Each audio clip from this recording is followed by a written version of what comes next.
চট্টগ্রাম জেলার বিভিন্ন উপজেলা ও নগরের নানান ঘটনায় দিনটি ছিল ব্যস্ততাপূর্ণ।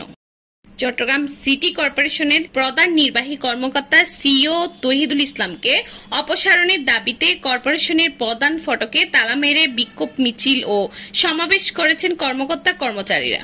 এই সময় তারা নানা স্লোগান দিয়ে প্রশাসনের দৃষ্টি আকর্ষণ করে।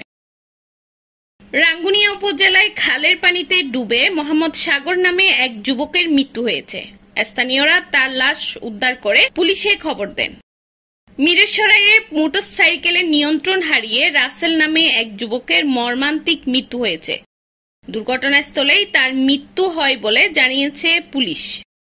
সীতাকুণ্ডের নোংরা পরিবেশে খাবার তৈরি ও লাইসেন্স ছাড়াই মিষ্টি জাতীয় খাবার উৎপাদনের অভিযোগে আলোচিত বাবির হোটেলকে 10,000 টাকা জরিমানা করেছে ভ্রাম্যমাণ আদালত।